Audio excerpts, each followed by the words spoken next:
Então, gente, Sim. bom dia. Eu sou a Grace, não sei se todos me conhecem, né? Porque eu tive um tempo fora para o doutorado e depois um tempinho de licença maternidade. Agora a gente está com essa função do coronavírus, mas eu sou bióloga do núcleo e trabalho no núcleo desde 2008 com educação ambiental. E para dar uma movimentada, né, no Instagram e no Facebook, porque a gente sabe que tá todo mundo meio pirando assim nessa época. A gente bolou umas lives com o pessoal esse mês. Vai ser com o pessoal que já fez estágio no núcleo ou já trabalhou no núcleo de alguma forma e hoje está desenvolvendo suas atividades. A gente vai começar com com a Valéria Moretti, nossa residente até o ano passado, porque a gente está muito próxima, né? A gente é amigo. E nas outras semanas tem outros convidados, né? Na semana que vem é a Camila Islas, que é doutora em ecologia pela Unicamp, e vai conversar com a gente sobre o trabalho dela, que é com ecologia política, que é muito interessante, ecologia de populações e ecologia humana. E a ideia é que vocês mandem temas, assim, né? A gente conhece muita gente, já passou muita gente no decorrer do tempo pelo núcleo, né? Então podem mandar temas que vocês tiverem, perguntas, qualquer coisa que vocês julgarem interessante. A Kátia já colaborou com uma possível entrevistada. E aí, além disso, eu estou bolando também as palestras que a gente fazia para as escolas e que a gente fazia nos cursos da veterinária e fazia em alguns eventos, a gente vai disponibilizar no YouTube, tá? Eu estou finalizando de editar e gravar essas palestras porque dá muito trabalho, né? A gente acha que é fácil assim fazer essas coisas de tecnologia, mas tem que organizar direitinho para não ficar, né, ruim. Então tem que colocar fonte de tudo. Então, a partir da semana que vem já vai ter umas palestras lá para quem quiser dar uma olhadinha, né, e se interessar pelo tema de animais silvestres. A ideia desse mês, então, é por onde anda, né? Então, a Valéria vai nos contar hoje por onde ela anda, o que ela está fazendo. Vocês podem ir mandando perguntas aí, tá? E eu vou fazer umas outras aqui que eu tenho um roteiro. Então, bom dia, querida, tudo bem? Bom dia. Agora sim, eu deixei você falando ali. Uh, Eu nem sei se pode abaixar o som, daí eu deixei alto, fechei a porta. Mas vamos ver, né? Eu acho que vai dar vamos. pra gravar. A gente vai ter que ir testando, né? Não tem como. Que Sim. inveja que eu tô de ti com essa regatinha aí. Aqui tá super frio já. Ah, é, que gostoso. Eu tava com um roupão, mas eu falei assim: ah, não, vou tirar ele, né, pra ficar mais profissional. Tá certo. Então, Valéria, vou começar, né, fazendo. Vai ser uma conversa, mas Sim, vai ser com roteiro para ficar mais fácil pra gente. Não sim, é que nem as nossas outras lives, né? Tem que ser mais sim. profissional. A gente vai compartilhar também, tá? No Face depois e no YouTube. Eu tentei fazer uma live pelo Face, fazer streaming, mas eu não tô ligada nisso ainda, como é que funciona, mas em Daqui a seguida a pouco gente a vai gente pega conseguir. o jeito. Daqui a pouco a gente Sim. aprende. Então eu queria começar perguntando para a Valéria como é que ela decidiu, né, que ia ser veterinária e como é que ela decidiu pela área de silvestres. Tá. Bom, na verdade, assim, pelo que eu me lembro, eu desde que existo queria ser veterinária, né? Eu sempre gostei muito de bicho, assim, mas eu tinha um fascínio pelos bichos estranhos. Então, quando aparecia sapo em casa, eles gritavam pra mim pegar. Meu irmão gritava: ai, Valéria, vem aqui que tem um sapo na garagem. Então, eu já sempre, desde pequenininha, gostava de mexer com esses bichos que são mais diferentes. Só que eu não tinha contato, né, com eles. Eu só tinha contato com cachorro e gato. Mal tinha contato com animais de produção. Então, eu tinha muita vontade de entrar em contato com eles. Eu achava incrível quem trabalhava com esses animais e até achava que isso ia ser muito difícil, né? Pensava que ia ser quase que impossível tocar num tatu um dia, sabe? E o dia que eu decidi mesmo que eu ia ser veterinária foi quando apareceu uma cadelinha na praia e ela tava com um osso preso no dente. E eu tinha acho que uns 17 anos, mais ou menos, e ela não estava se alimentando já fazia uns dias. E aí eu consegui, enfim, não vou contar toda a história, mas eu consegui me conectar com ela e consegui tirar esse osso da boca dela, era bem arisca. E quando eu consegui fazer isso, eu falei, caramba, eu preciso fazer veterinária, porque eu só vou conseguir, de fato, ajudar os animais se eu tiver esse título, né? Porque a gente, teoricamente, não pode simplesmente meter a mão na massa sem ter o título na veterinária, né? Então foi mais ou menos assim. O clique mesmo foi quando eu mexi com essa cachorrinha. Mas eu já queria desde sempre. E como é que tu chegou no núcleo? Como é que tu descobriu o NURFS?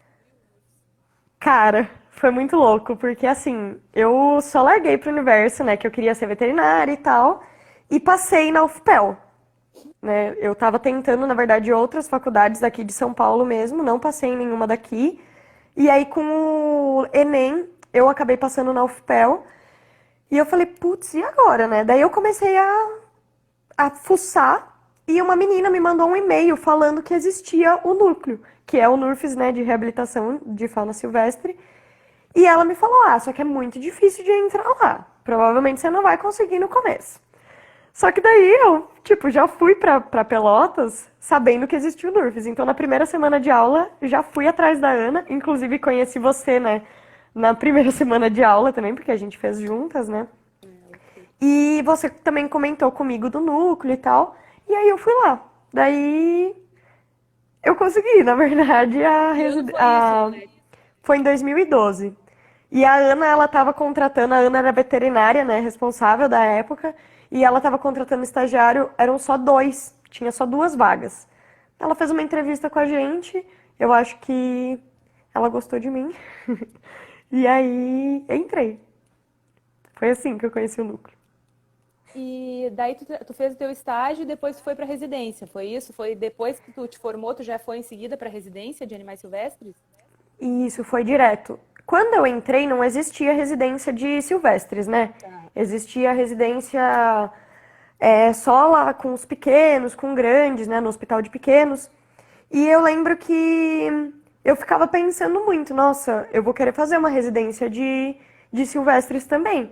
E eu achava que não ia ser no núcleo, porque não tinha. E aí surgiu a residência em 2016 no núcleo. Então, eu fui a segunda leva de residentes que teve lá. Mas eu fiz estágio no núcleo desde 2012.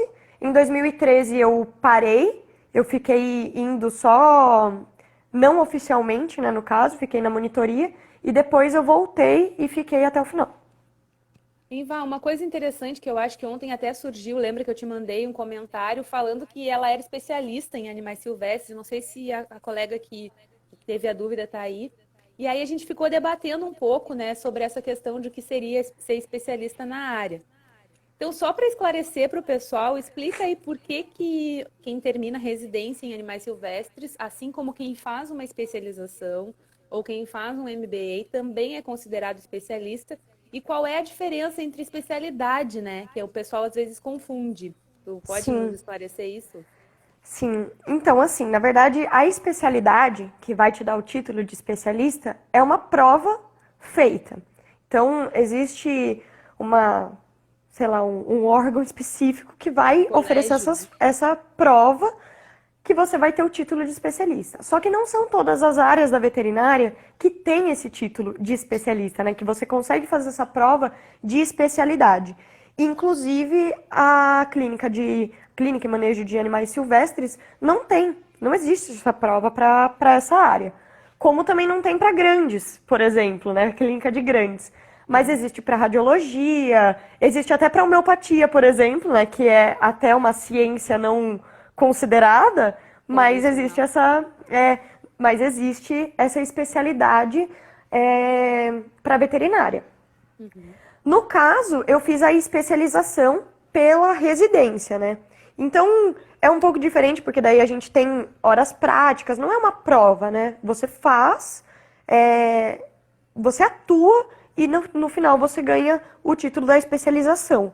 E é o que a gente estava conversando, uma questão de semântica, né? Se você tem especialização e se você tem especialidade, você Você é é especialista. especialista. Então é mais ou menos isso. Claro, a gente precisa procurar o currículo da pessoa para entender como que ela chegou nesse título de especialista, né? Outra coisa que eu queria te perguntar, quando tu terminou assim a tua residência, como tu imaginava, na verdade, quando tu entrou na faculdade, como é que tu imaginava que ia ser essa tua vida profissional relacionada aos animais silvestres? E como tu te desiludiu com isso? Como é que foi depois? Por que que eu falo desiludir, tá? Não briguem comigo. Sim, A Monja Coen, né, que todo mundo conhece, fala que se desiludir é bom, né? Porque significa que a gente claro. estava iludido, então era uma coisa que não era real, né? E a gente Sim, sabe que é uma área muito difícil de trabalho, né? Todo mundo eu com acho que tem certeza. essa consciência. Mas eu queria saber como foi essa desilusão, né, para ti, como tu imaginava que ia ser a tua vida profissional com os silvestres e o que que tu encontrou quando tu foi para tua vida profissional com silvestres, né, na residência, no caso. Tá. Eu vou começar, na verdade, com o começo, que foi lá em 2012, né? Que eu entrei na faculdade e eu achei que eu nem ia conseguir fazer um estágio, né? O começo era assim. Eu achava que eu ia demorar muito para conseguir um estágio e para realmente colocar a mão na massa, né? Entrar em contato com os animais. E logo no primeiro ano, eu consegui o estágio tanto na cirurgia de pequenos, como também no núcleo. E eu achava que ia ser a coisa mais maravilhosa do mundo e gratificante, que eu ia conseguir salvar todos os bichinhos, independente de como eles chegassem, né?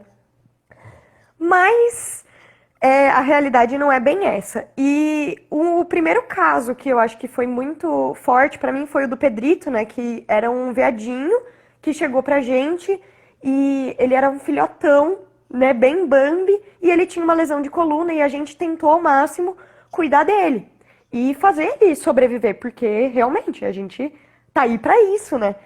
Só que naquela época a gente também não tinha muita estrutura, não tinha várias coisas, né, Gri?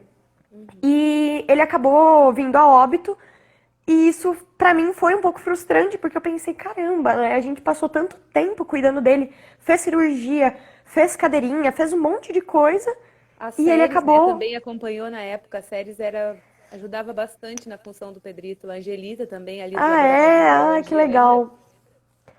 E eu lembro que eu passeava com ele, né? Ele na cadeirinha e tudo bem, hoje em dia a gente entende que para pequenos esse tipo de atitude funciona mais e para silvestres a gente conseguiu adaptar, né? Hoje o núcleo tem um trabalho bem diferenciado a respeito disso, né? Uhum. Mas naquela época estava todo mundo aprendendo ainda também, né? E, enfim, daí foi o primeiro caso assim que foi chocante para mim. Ele acabou vindo a óbito e eu falei, putz, não dá para salvar todos. Como que a gente faz para salvar o máximo possível, né? E como que a gente pode escolher fazer uma eutanásia? Que eu acho que essa foi a área, a parte da veterinária que me chocou muito, porque na faculdade a gente não fala muito sobre isso, né? Durante É a um tabu, graduação. né? A eutanásia é um tabu, É um né, entre os tabu. veterinários. Exatamente. E com a clínica de silvestres, essa é uma técnica muito usada, né? Diferente de pequenos, onde você sim pode colocar um animal numa cadeirinha e deixar ele o dia inteiro nessa cadeirinha. Com um silvestre que precisa da liberdade para para exercer o comportamento natural, você não tem como deixar ele preso numa cadeirinha, né? Então, achei isso foi muito bom, na verdade, ter participado disso e eu acho que foi um aprendizado para todo mundo que estava na equipe, não foi só para Foi, mim. tu considera que foi um despertar para ti, então, o Foi, Pedrito? É, para mim também foi. foi na época. Pra mim foi. E E foi muito vai, bom que tenha sido no primeiro semestre, né? sim, tu te desconstruiu já no primeiro semestre com relação a isso, né? E tu acha que a eutanásia é a questão mais difícil, assim, do trabalho com silvestres? Ou não? Acho que não. Eu acho que o cativeiro. Eu acho pior do que a eutanásia hoje em dia. Por quê, Bruna? É. Ai, porque assim, eu entendo que em algumas condições a gente consegue sim manter um animal com bem-estar em cativeiro. Mas para isso a gente precisa ter um ambiente adequado, um espaço adequado, uma alimentação adequada, uma equipe adequada, né? Um número de equipe adequado também. E essa não é a realidade da maioria dos cetas, né? E nem da maioria dos zoológicos. Porque eu podia falar, ah, não, cativeiro então só em zoológico. Só que tem muito zoológico que também não tem essa condição. Apesar de a gente saber que existem muitos processos, né? Os zoológicos, eles estão sim se adaptando para isso, mas eu acho que é uma outra discussão, acho que não cabe aqui agora. Pensando na reabilitação, a gente sabe que muitas vezes a gente não consegue fazer ela. E esse animal acaba precisando ficar em cativeiro. E é muito triste quando a gente vê que a gente sabe que a gente não está conseguindo dar todo o suporte para aquele animal que ele precisa e que não cabe a gente, né? Tem muitos fatores que envolvem isso. E uma coisa interessante que até tu conversou com o Renato ontem na live, que foi lá no teu perfil, ele falou e eu achei fantástico, que é o veterinário e todo mundo que trabalha com silvestres, mas, né, tu vai falar do ponto de vista do veterinário, entender essa importância da equipe, né? De que um animal silvestre, ele não é só um animal como um cachorro. Ele tem toda uma biologia por trás, né? Então, o biólogo, ele vai ser fundamental nesse processo, precisa trabalhar em parceria e precisa entender que, às vezes, os animais que são, por exemplo, solitários, né?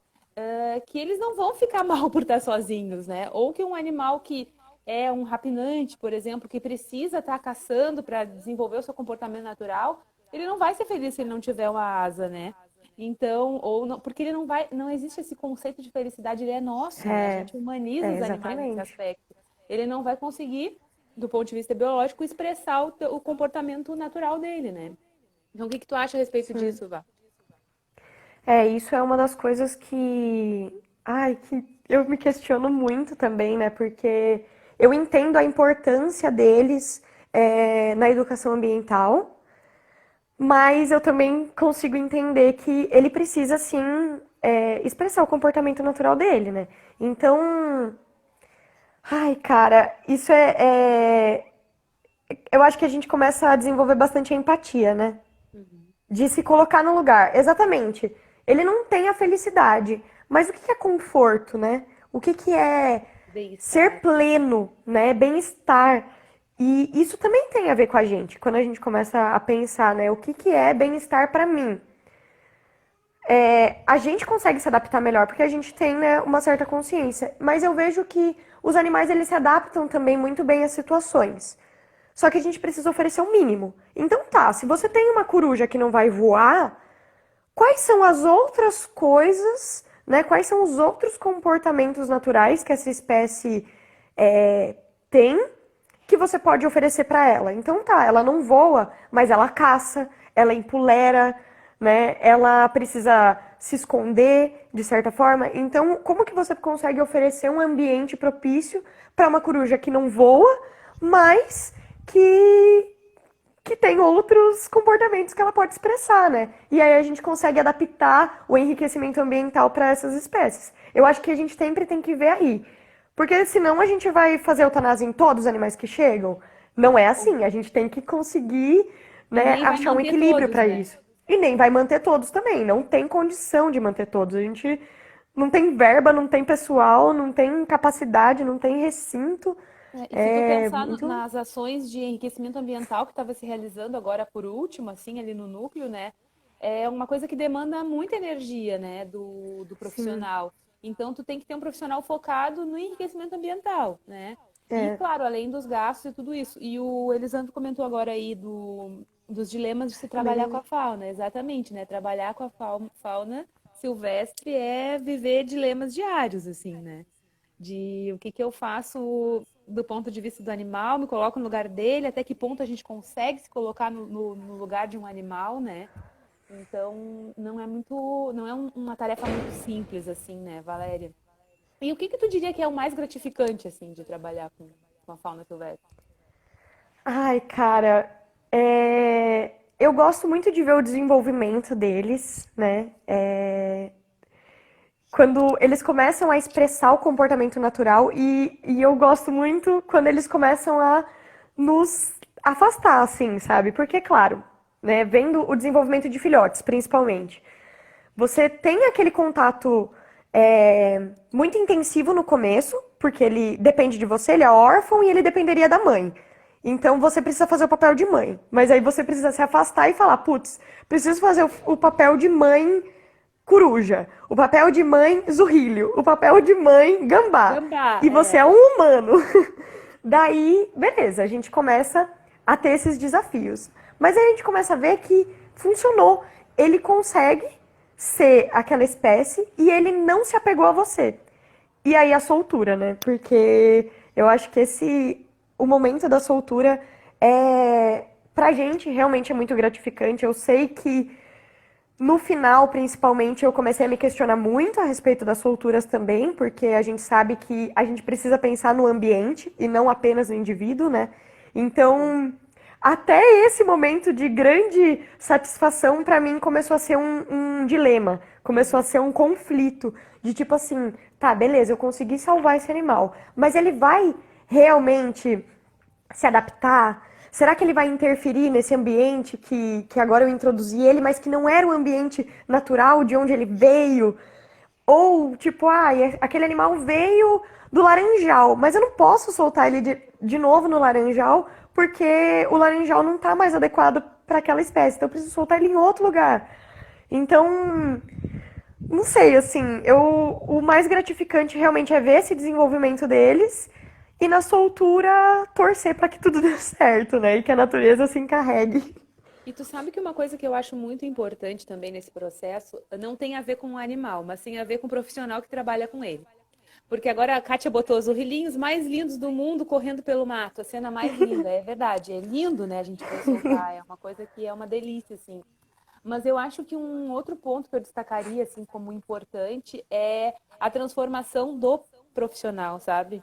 A transformação de quem começa lá no início dizendo, ai, que fofinho, deixa eu agarrar e morder e apertar e levar para casa e nhanhanhá, E fazer né? carinho, ele E merece o meu fazer amor. carinho. E esse profissional ele vai amadurecendo e ele percebe em algum momento que isso é prejudicial ao animal, sabe? É, E que isso tem a ver com as nossas questões mais maternais, né, do que propriamente com a necessidade do bicho.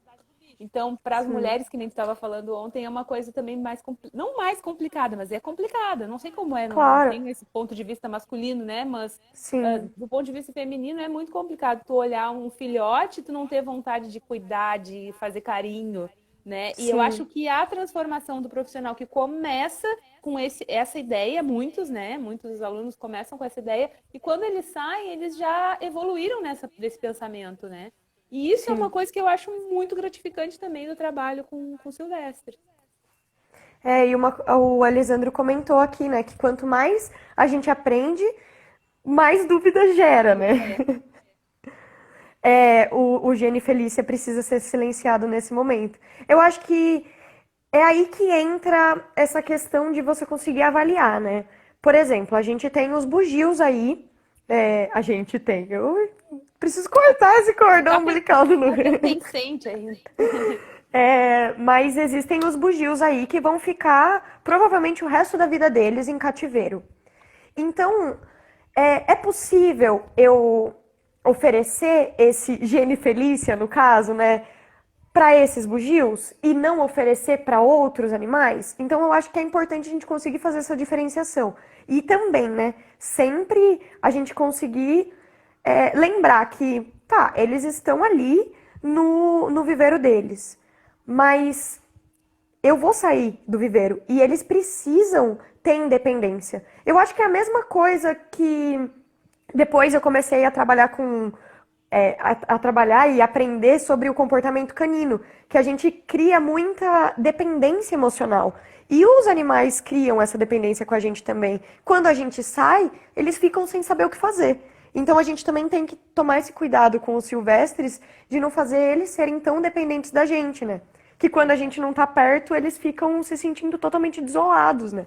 Então, eu acho que é importante a gente conseguir fazer essa diferenciação para criar esse equilíbrio, né? Para que eles sejam completos sem a gente, mas que a gente possa também oferecer um pouco desse afeto para os que vão ser mantidos em cativeiro. A Anne falou aqui sobre o que falaram sobre felicidade. Os animais não sentem emoções. Então, Anne, sim, né? Já existem estudos e pessoas que trabalham com essa expressão das emoções dos animais. Mas o que a gente quis dizer, o que a gente acha, né, pensa, é que nós não temos como ter esse tipo de noção de o que é felicidade para um animal. A gente acha, né, com base nesses estudos, então, tudo que se lê a respeito, que um mínimo de conforto, de necessidades satisfeitas, traz felicidade para esse animal. Mas não é a felicidade da forma que a gente entende felicidade, né? Ou tu achas que os animais sentem felicidade da mesma forma que nós? Eu não sei, eu tenho minhas dúvidas, acredito que não.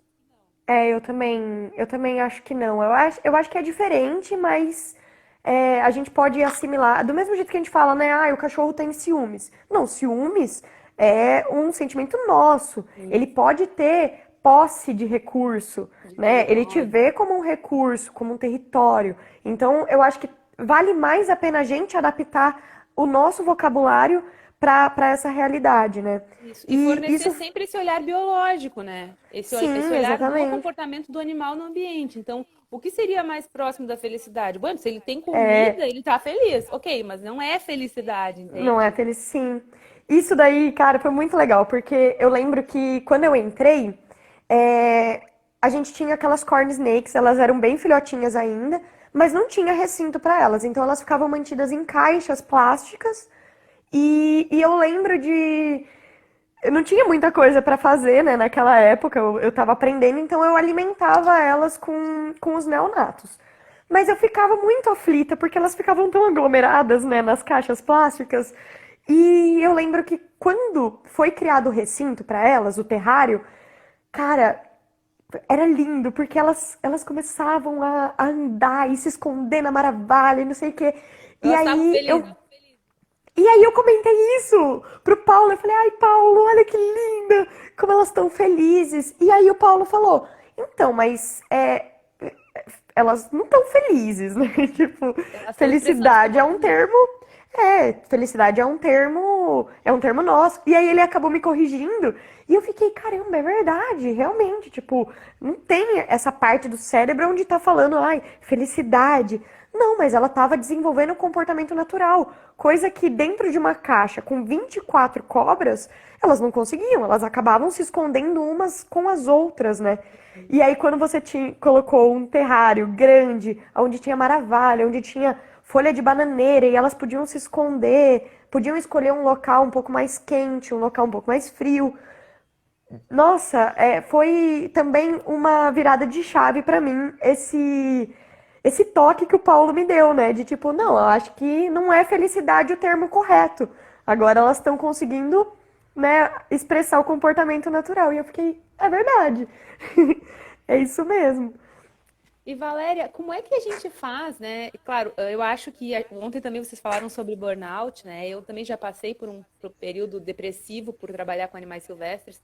Mas como tu acha que a gente pode fazer diante dessas dificuldades emocionais que o campo te traz? Até a gente acostumar, né? Porque depois chega um momento que tu, não que tu fique insensível, mas tu aprende, eu acho que a lidar com o cativeiro, com os maus tratos. Tu nunca vai achar isso uma coisa natural, mas tu consegue trabalhar na tua cabeça, pelo menos comigo foi assim, para não fazer aquilo ir para casa, sabe? Como tu pensa a respeito disso, dessas dificuldades emocionais, assim? Tá, é assim, quando eu tava na residência, eu vesti praticamente a camisa do Nurfis e era só essa, não tinha camisa Valéria, né? Uhum. Então era 24 horas mesmo que eu ficava pensando sobre o núcleo. Eu chegava em casa e eu falava com o meu companheiro sobre o núcleo. Eu toda vez que a gente saía, eu e minhas amigas, que também trabalhávamos lá, ficávamos falando sobre isso. Inclusive, a gente até brigou por causa disso, que a gente saiu pra uma trilha e a gente ficou falando do trabalho, sabe? Então, tipo, como assim, né? E aí eu percebi que eu tava realmente ficando muito insensível, num sentido de eu empacoto um animal e chega outro exatamente igual. O que que eu faço? Percebi que eu tava secando gelo. E aí eu comecei a entrar em estafa mesmo, porque eu não conseguia encontrar soluções para melhorar essa. Eu sempre ficava pensando no que a gente não tinha, né? Tudo bem que isso foi muito bom, porque a gente conseguiu criar todos esses protocolos que hoje o núcleo tem, e para mim foi muito bom ter vivido esse inconformismo, porque isso me fez agir, né, de uma forma diferente, mas eu percebi que isso afetou bastante minha saúde mental e emocional. Eu me afastei muito de quem eu era, eu sempre fui uma pessoa muito sensível e eu gostava de me envolver com os casos, mas chegou um certo momento em que eu percebi que a gente estava tendo desavenças com a equipe também, né? Com essa questão de opinião mesmo, de tratamento. E foi aí que veio essa ideia de criar os protocolos para acabar tirando um pouco essa carga emocional. Por que que a gente tem que fazer tanta decisão, sendo que algumas decisões não precisam ser tomadas todos os dias, elas são básicas, né?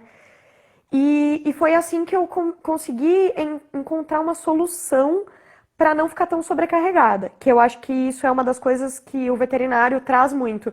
Não só o de Silvestres, né? Mas o que eu falei com o Renato ontem, o de Silvestres, ele é completamente responsável por aquela vida. Ele não tem um tutor para falar assim, não, então agora você leva seu cachorro para casa e você tem que fazer tudo isso que eu te falei. Não.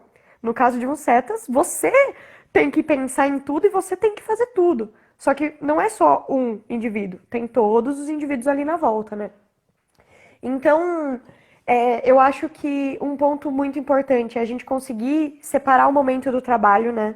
Eu acho que isso é a parte mais difícil, assim. Chegar em casa e desligar o telefone, por exemplo. Ter um telefone de trabalho. Isso foi algo muito interessante que a Willa fez. Que ela era minha R1, melhor amiga. E quando eu saí, ela fez um outro celular. Então ela tinha o celular do núcleo, de residente, e ela tinha o celular pessoal. Eu não tinha essa divisão. Então, pra mim era foda, sabe? Porque eu ficava recebendo mensagem e foto de gambá atropelado. Então, tipo, de madrugada. E aí, o que eu faço? Não é meu plantão. Daí eu tenho que acionar o plantão do outro fulano. Então, eu acho que é importante a gente conseguir estabelecer esse limite. Mas é algo individual, né? É uma autorresponsabilidade mesmo. De tipo, tá, cheguei na minha casa, agora desligo o celular do trabalho e tem uma escala, tem alguém responsável por isso. Posso, né, tirar esse peso. Faz parte Claro, do daí, processo de amadurecimento do profissional também, né? com certeza. E aí, é claro que também tem toda a questão da organização da equipe de ter, sim, essa escala para ninguém se sobrecarregar, né? E Valéria, e com relação à questão financeira para quem trabalha com silvestres, né? Porque sempre fiquei me perguntando muito com relação ao campo de trabalho depois que sai da universidade, assim. Como tu Sim. tem como falar rapidamente para a gente com relação a isso? Porque a gente sabe que, obviamente, né, existem profissões que são melhor remuneradas do que outras, né? E Sim. no caso dos veterinários, a gente sabe também que a remuneração ela não é tão boa quanto ela deveria ser, né? Que o pessoal tem que correr muito atrás da máquina para conseguir se manter. Mas especificamente com relação aos silvestres, como é que é esse campo de trabalho quando a pessoa sai da universidade, assim?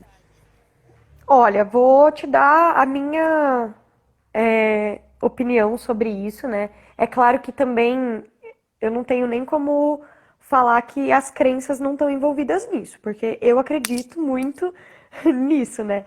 Então, assim, se você quer continuar trabalhando com reabilitação de animais, você vai ter que procurar uma instituição que trabalha com isso. Ou você vai ter que criar a sua própria consultoria de resgate, não sei o que, se capacitar para isso, para conseguir fazer esse trabalho. Aqui em Itu, por exemplo, tem um biólogo que ele faz os resgates. Então, ele trabalha com isso. Só que ninguém paga ele. Tipo, ele faz por amor. Ele vai lá e ele resgata todos os animais. Ele tem uma parceria com o Cetas, que é um Cetas particular. Inclusive, é o único que eu conheço que é particular que tem aqui na região. E aí ele tem trabalhos em conjunto com esses Cetas, e aí ele consegue fazer outros trabalhos. Então, ele resgata sem cobrar nada, mas aí, em parceria, ele faz outros trabalhos com esses Cetas. Como veterinário, né? Eu acho que a gente gosta muito de trabalhar com animais que são de vida livre, mas quero pedir desculpa aqui porque os cachorros começaram a latir. Ô, Má, Mas não tá Prende a atrapalhando seca a aqui tua... dentro. Não tá Não? Tá atrapalhando a dando tua pra voz, ouvir? tá tranquilo. Aham. Tá. Então, pensando em veterinária, né? O meu sonho era trabalhar com animais de vida livre. Só que agora eu tenho que trabalhar com pessoas que me pagam. E os animais de vida livre não tem alguém que vai pagar essa consulta por ele, né? Então, o que que eu comecei a pensar? Eu sei que existem pessoas que têm esses animais dentro de casa. Eu não vou processar todos eles e falar, você não pode ter. Isso é uma outra questão, né, que eu acho que a gente tem que entrar, porque não é bem assim que funciona. As pessoas, elas não fazem por mal, a grande maioria, né? A gente sabe que tem gente que tem maldade, assim, né? Mas, enfim. E uma das coisas que eu comecei a trazer é que eu quero trabalhar com a prevenção. Então, assim, se você tem esse animal, você precisa saber como oferecer bem-estar para ele. Então, meu foco é sempre no bem-estar. E aí tem que chegar nessas pessoas. Você também pode trabalhar numa clínica, né? A maioria das clínicas não tem um especialista em animais silvestres, então uma das coisas que a gente pode fazer é não se vincular a apenas uma clínica, mas oferecer o teu serviço em várias clínicas veterinárias e caso apareça alguém que tenha um animal ou que tenha encontrado esse animal, ela pode entrar em contato com você e você vai até a clínica para atender ele. Isso eu estou trabalhando hoje em Itu, né? Não tem muitos animais, muitos profissionais que trabalham com essa área aqui. E eu não tenho uma faculdade de veterinária aqui, diferente de Pelotas, né? Que a gente sabe que é uma realidade diferente. É uma cidade universitária, então a gente tem muito veterinário aí. A maioria das pessoas voltam para suas cidades, né? Então, eu acho que é uma das áreas que a gente pode atuar. E, no meu caso agora, é trabalhar com educação ambiental, que daí é uma outra virada, né, de chave que eu fiz bem no finalzinho da residência, que eu percebi que eu não estava mais tão satisfeita fazendo esse trabalho de tratar e fazer eutanásia ou manter em cativeiro, soltar, eu não estava mais satisfeita com isso. Eu comecei a ficar muito frustrada, me senti secando gelo. Mas eu me encontrei na educação ambiental, né? Na sala de aula, explicando para as pessoas como que isso funciona. É o que a gente está fazendo aqui também, né? Sim. Então eu acho que é uma das áreas que precisa ser mais abordada, porque é a prevenção também, né? Então eu decidi disponibilizar meu lugar nessa área do tratamento físico com os animais. Não que eu não goste disso, e eu pretendo sim continuar fazendo esse trabalho, mas não com uma intensidade tão grande como eu tinha na residência, entendeu? E trabalhar muito mais com a educação ambiental. Eu acho que E é mais ou menos isso. isso. E Valéria, você falou do cativeiro ilegal ali, né? Isso é uma coisa que eu acho que dá para comentar um pouquinho mais, porque de verdade as pessoas têm animais silvestres, né, em casa, e muitos desses animais são ilegais, né? Eu te pergunto como que a gente pode, né, por meio da educação ambiental, ou que outras saídas tu acha, para diminuir um pouco o cativeiro ilegal, né, os maus tratos, a caça, toda essa problemática que a gente trabalha lá na educação ambiental, como é que a gente consegue, porque eu também, muitas vezes, só para explicar assim, trabalhando com educação ambiental na prevenção, eu me sentia lutando, dando murro em ponta de faca, sabe? Porque parece que e parece não, e tu não vê, né? Porque a educação, ela é um processo, né? Ela não é um delivery de conhecimento. Então, a educação é anos de processos. Então, tu não vai enxergar numa rápida atividade o resultado daquilo.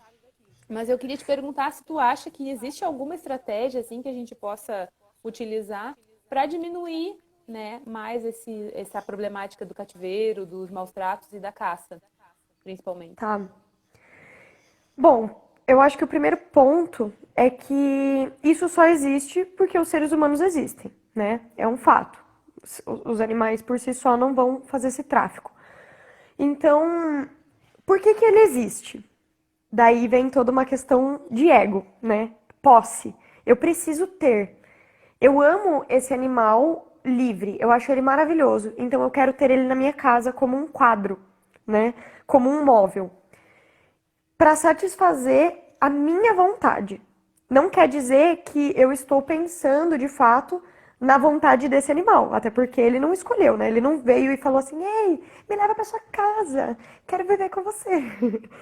Então, eu acho que o ponto principal é conseguir entender aonde que está o foco do ser humano, sabe? Por que que o ser humano precisa preencher tanto esse vazio? E foi aí que eu comecei a entrar nas terapias, né? Hoje em dia eu também sou terapeuta Theta Healer e isso foi também uma virada de chave pra mim.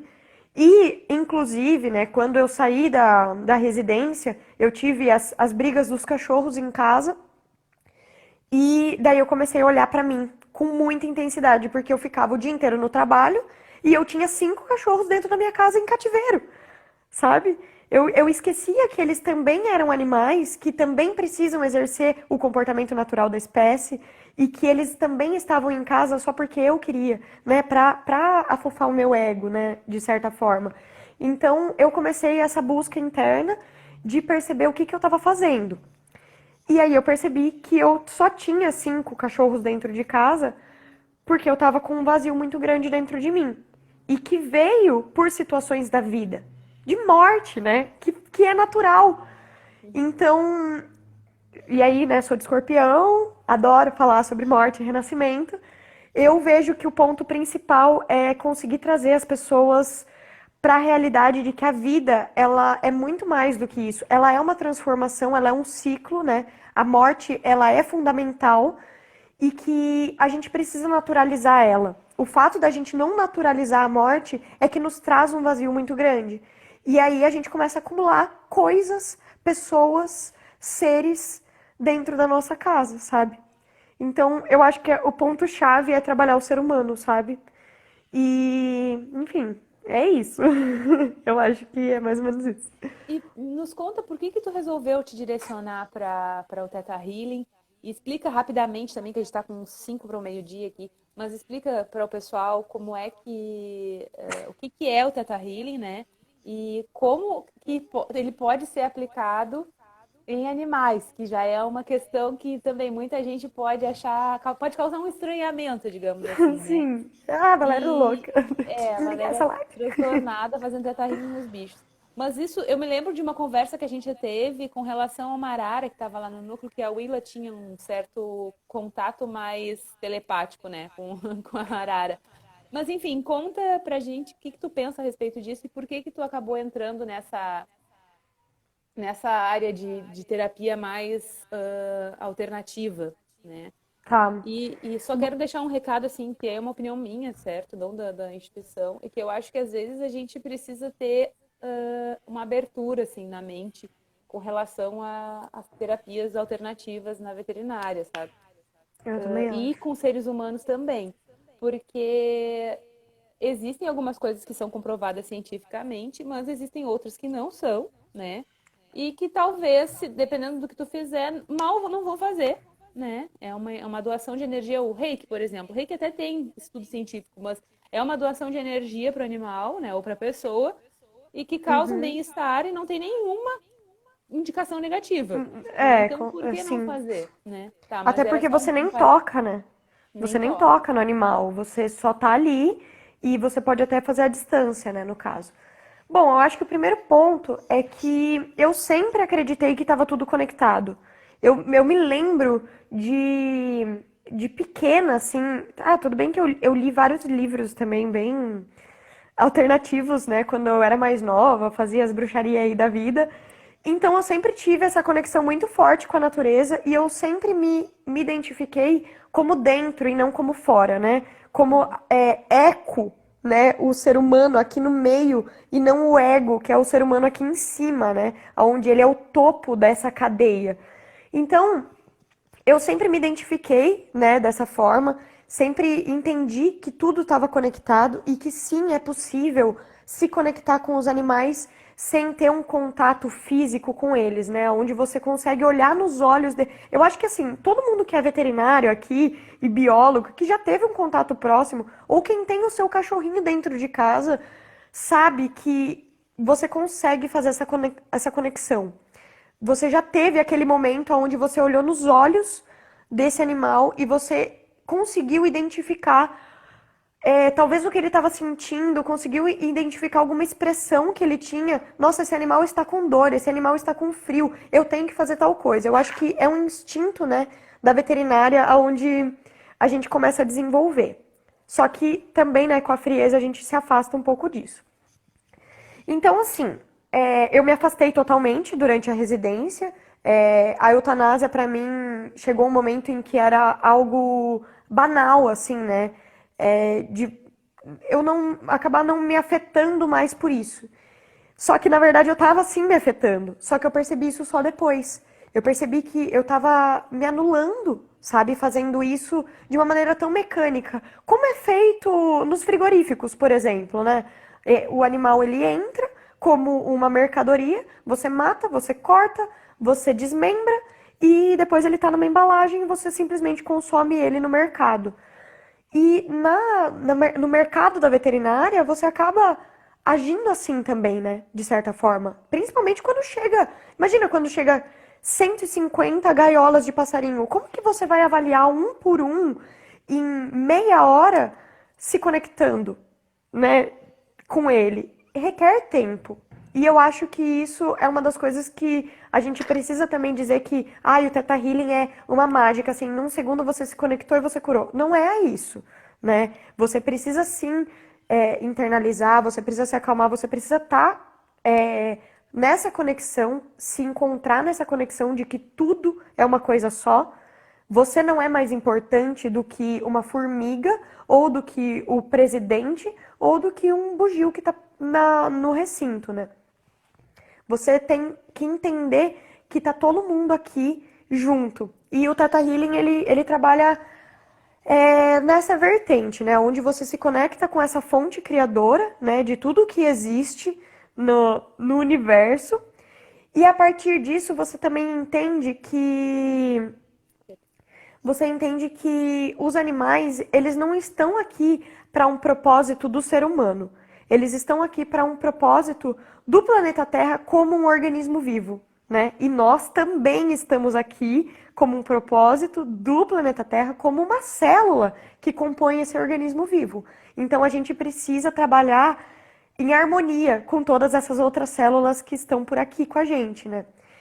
E no Theta Healing, como a gente tem essa capacidade, né, de se conectar com os animais, e a gente sabe que a empatia traz isso, né? O comportamento animal, ele traz muito isso, né? Quando a gente trabalha com condicionamento, é isso, você oferece uma condição básica para aquele animal, ele te enxerga como alguém que ele pode confiar, e ele começa a apresentar comportamentos que são adequados para ele se sentir bem naquele lugar e para eu também me sentir bem, porque ele não vai me atacar, mesmo ele sendo um crocodilo, por exemplo.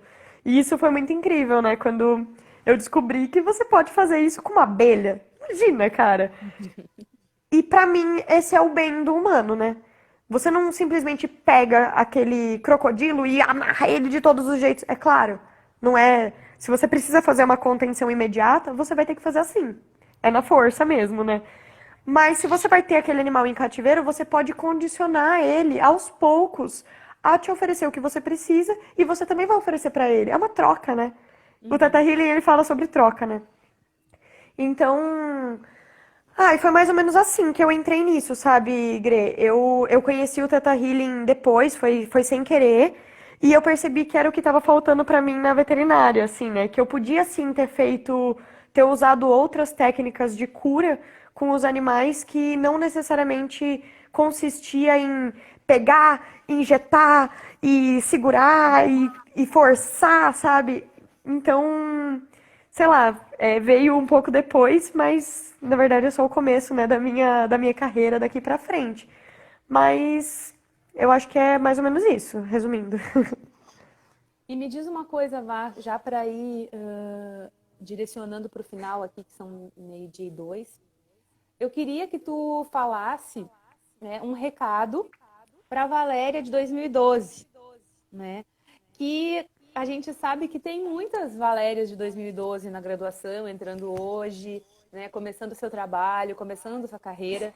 né? Então eu queria que tu desse um recado para essa Valéria que representa todas as outras Valérias, né? O que ela deveria prestar mais atenção durante a graduação, durante a formação dela como pessoa e como profissional. Então, se tu puder deixar esse recado para a gente finalizar, eu te Ah, agradeço. foi legal. Eu, inclusive, dei esse recado ontem para uma garota. É, bom, eu acho que isso até já conversei com a Anne, né? Eu acho que o principal é a gente não esquecer o porquê. Por que que eu tô fazendo isso? Por que que eu entrei na veterinária? Porque assim, durante a faculdade a gente vai se deparar com absurdos, sabe? Com muitos absurdos nas cadeiras, os professores que não ressoa com a nossa verdade. Então, eu acho que o foco principal é lembrar o porquê que eu tô fazendo isso. Quem eu quero ser, como eu quero ajudar os animais, né? E isso não quer dizer que eu vou ter que pegar em todos os animais para ajudar eles. Eu posso ajudar eles sem entrar em contato. Isso tem a ver, né, com o ser humano. Você observar como eu posso fazer isso e por que que eu tô fazendo isso. Não se esquecer nunca desse porquê, sabe? Porque se a gente se esquece dele, a gente deixa com que todos esses absurdos tomem conta e nos enfraqueça, né? Então, eu acho que esse é o recado principal. Nunca esquecer. É que eu nunca esqueci, né? Por isso que eu cheguei até a residência, eu fui muito a fundo. Mas durante a residência eu me esqueci disso. Eu esqueci por que que eu tava ali, sabe? Eu me deixei ser tomada pela rotina, pela carga horária muito intensa, pelas responsabilidades, por ter que escrever um trabalho e tudo isso. Então, eu acho que o foco é isso, sabe? Mesmo que escreva numa parede, né? Pega um papel e escreve por que eu tô fazendo isso. E você vai lembrar todo dia e aí não vai dar, não tem como desistir. Porque se você entrou, é porque tinha um propósito também, né? E tudo bem se afastar um pouco disso também, pra. Eu acho que esse é outro, outro recado, né? Tudo bem se afastar um pouco disso, porque quando a gente se afasta, a gente consegue ver com outros olhos, né? Então, a gente tira essa culpa, essa cobrança de, ai não, então agora eu sou veterinária, eu tenho que fazer isso. O que eu queria quando eu tava lá em 2012. Não, a gente pode mudar, a gente tá em constante mudança, é uma transformação, né? É verdade. Eu acho que é isso. Que coisa linda, Valéria. Foi muito legal a nossa conversa. Eu queria te Eu gostei muito agradecer. A também. gente se conversa todos os dias quase, né? Mas assim, Uhum. com pessoas assistindo sobre matemática, eu acho muito interessante. Eu te agradeço muito por ter, assim como o Pedro e tu deram a ideia, né, das lives aqui no Núcleo. Então, eu acho que vai ser muito interessante, muito legal. Só tem a contribuir. Quero agradecer todo mundo que nos assistiu. E Também quero. não vou fazer que nem blogueirinha, curte, compartilha, mas curtam e compartilhem. E principalmente mandem sugestões de tema, porque eu já articulei mais duas, né, entrevistas até o final de abril, que semana que vem é com a Camila, que eu falei já no início, com a Camila Islas, fez estágio no núcleo e hoje é doutora Fiz estágio com pela ela em Unicamp. 2012. Imagina, em 2012, né? Ela era me orientando, inclusive. E ela hoje é doutora em ecologia pela Unicamp, tá? E trabalha numa instituição de sustentabilidade que faz projetos para nacionais e internacionais. Ela vai falar para a gente sobre ecologia política, ecologia humana e a relação com os animais silvestres. E na outra semana, Bruna Zaffa, né, e no Instagram, quem quiser seguir, mas é a Bruna Zafalon da Silva, que é veterinária e bióloga, então ela tem os dois olhares, né? E ela trabalhou lá no núcleo também, e hoje está dando aula, né, num curso de graduação. E ela tem uma vasta experiência também com silvestres, e ela vai conversar com a gente sobre como foi se transformar em professora, né? E mais algumas questões aí que a gente vai discutindo. Mas todo mundo que tiver dúvida ou que quiser algum tema, tiver perguntas, manda que a gente super adora responder. E eu acho que, de novo, vai ser muito interessante. Agradeço demais a participação de todo mundo. Não se constrangam, façam perguntas que quando a gente puder a gente responde também. E era isso.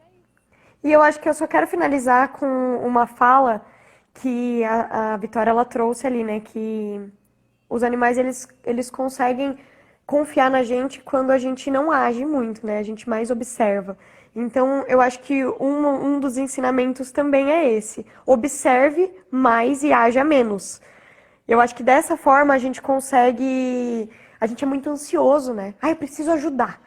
Então vai lá e pega. Mas, cara, tu não tá ajudando, né? Pera, observa, vê o que que é esse animal, como que você pode abordar ele da melhor forma possível, sabe? Então eu acho que esse também é um dos ensinamentos que eu aprendi, principalmente na residência, sabe? De, ai, caiu um passarinho no ninho, então eu tenho que pegar ele. Cara, calma. Ele tem uma mãe que sabe o que fazer. Ou, Observa, ou espera. assim, ó, tem um gavião atacando uma coruja, preciso fazer alguma coisa. Preciso salvar. Sim, lembra, né? Inclusive foi um veterinário, né, que mandou pra todo mundo, gente, tem um gavião atacando uma coruja. A gente precisa salvar essa coruja. Mas e quem que vai salvar o gavião? Ele precisa comer, né? Então eu acho que a gente precisa se colocar mais no local de observador. Eu acho que talvez seja o ensinamento mais rico que eu ganhei. E isso também tem a ver com os seres humanos, né? Observe mais antes de agir. Também com os seus companheiros de vida, né? É. Pra todo.